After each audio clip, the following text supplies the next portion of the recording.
El proyecto de ley de regulación de la marihuana nace con el objetivo de resolver contradicciones en nuestra legislación actual. Enfrentar el tema de las drogas desde una política represiva solo ha llevado al fracaso. Es hora de mejorar esta realidad. Veamos cómo. El proyecto define un sistema de permisos y un mecanismo de regulación. A su vez, se crea el IRCA, Instituto de Regulación y Control del Cannabis, que supervisará todo el proceso. El IRCA estará integrado por el Ministerio de Salud Pública, el Ministerio de Ganadería, Agricultura y Pesca, el Ministerio de Desarrollo Social y la Junta Nacional de Drogas, entre otros. Será el organismo encargado de la regulación y generará informes para una evaluación permanente. Volvamos a los puntos que define la ley. Sistema de permisos. Para controlar el mercado se brindarán permisos de 3 tipos: producción, comercialización y abastecimiento personal.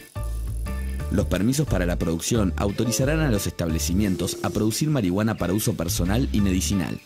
También autorizarán la producción de cáñamo, cannabis no psicoactivo, con usos tales como el textil y el papel. Los permisos para la comercialización habilitarán a los sitios de venta de la marihuana. Los permisos para el abastecimiento personal permitirán a los individuos acceder a la sustancia a través de 4 vías. Autocultivo. La ley prevé el cultivo doméstico de hasta 6 plantas. Sitios de venta autorizados con un límite de 40 gramos por persona al mes. Uso medicinal, con autorización del Ministerio de Salud Pública.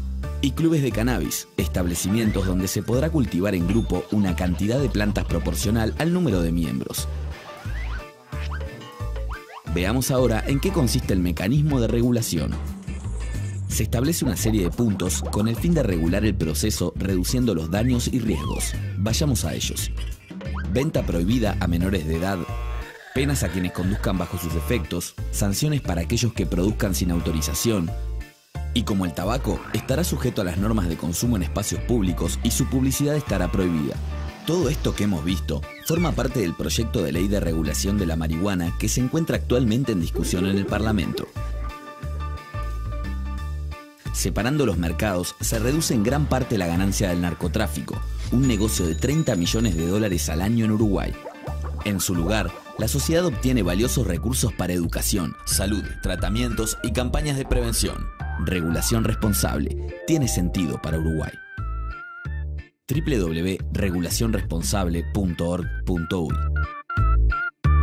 Esse vídeo que vocês acabaram de ver, foi um vídeo de esclarecimento para a população sobre a lei, que estava em tramitação no Uruguai, que foi aprovada, enfim, e essa lei que prevê a legalização, e o controle total da produção, comercialização e distribuição da maconha lá no país. E eu aproveito essa questão para perguntar para vocês: vocês acham que a regulamentação do comércio de maconha pode contribuir para melhorar a segurança pública, por exemplo, aqui no Brasil? Sem dúvida, a segurança pública gasta milhões e milhões de reais de pessoal, inclusive também de defensor público, promotor, juiz, delegado, para cuidar dessa situação. Claro que a maconha, talvez não seja, ela é um dos produtos importantes do tráfico, mas não é o único, Hoje essas drogas sintéticas, elas são mais importantes, elas são, primeiro elas são mais fáceis de produzir e de comercializar. E elas são muito mais rentáveis do que a maconha. E a gente não pode esquecer da velha cocaína, Cocaína existe, continua a ser produzida, continua a ser comercializada e, sobretudo, continua a ser consumida. Então, na minha opinião, sim, quanto mais a gente puder liberar a justiça para combater realmente situações que não são consensuais, como são, essa quer dizer, tem um produtor, tem um comerciante e tem um consumidor, como o vídeo acabou de mostrar. A única coisa é que, por alguns motivos, no Brasil, isso tem um X, é proibido, talvez tenha também reflexo. A gente nunca pode esquecer que nos Estados Unidos, desde uns 20, 30 anos, começou uma política muito forte de repressão às drogas, lá pelos anos 80, uma espécie de contrafluxo da liberação que ocorreu nos anos 60 e 70, que é o War on Drugs. Então, os Estados Unidos gastam bilhões de dólares, tem aquela agência de drogas, DEA, e gasta e não consegue efetivamente barrar muita coisa. Então, na minha opinião, a gente liberaria a polícia e a justiça, claro, uma coisa planejada, etc., nada assim do dia para a noite, mas para efetivamente garantir segurança. E, por outro lado, desmantelando, quer dizer, trazendo a venda e o consumo de drogas para a legalidade, você desarticula, quer dizer, o consumidor não vai, não, eu não vou mais ali na viela buscar droga, eu posso ir na loja, né, e comprar a minha droga normal, tudo bem, na boa, na paz, né? Então você desarticula a grana que entra para as quadrilhas criminosas. Não é que elas vão deixar de existir, mas esse aspecto, pelo menos, já vai diminuir bastante. Roberto. Eu já não tenho lá minhas dúvidas, né, sobre isso, e a minha visão é um pouquinho diferente. Eu acho que a gente tem, assim, uma questão que, quando se fala dessas ações mais radicais em relação às drogas, a questão é complexa.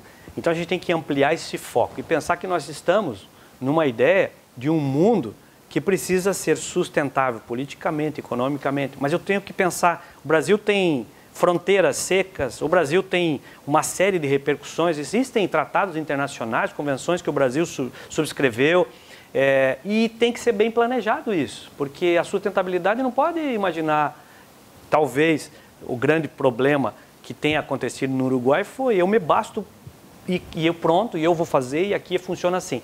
Mas só que isso é uma questão muito maior, né? Então, primeiro a gente tem que pensar como que a gente vai tratar, junto às comissões da Organização das Nações Unidas, que tem lá classificado a maconha como droga, tem lá classificado todas aquelas...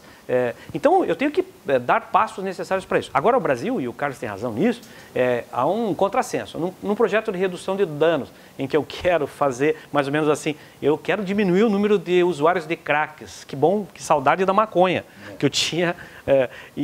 Só que se eu disser para a pessoa que ele pode usar maconha, ele não pode comercializar maconha. Daí é um contrassenso mesmo, porque daí ele tem que cometer um crime para poder usar maconha, mas se ele usar maconha, foi descriminalizado. Então, aí tem que haver tem que pensar nisso de uma maneira bem séria, porque efetivamente há necessidade de ter uma visão maior.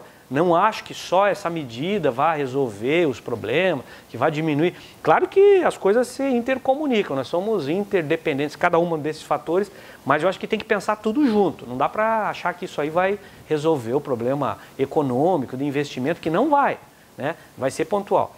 E volto a dizer, se o problema fosse regulamentar, descriminalizar, legalizar, nós não teríamos problema com álcool no Brasil, não teríamos problema com tabaco no Brasil, e a gente não consegue controlar isso. Então, realmente tem que pensar, a partir dessas experiências positivas, sem preconceito, analisar o que aconteceu, qual a repercussão, a experiência do Uruguai é nova, vamos esperar um pouquinho para ver onde ela vai chegar, e aí depois corrigindo eventuais falhas, analisando a questão social, cultural, econômica, política brasileira, para ver se isso dá certo aqui.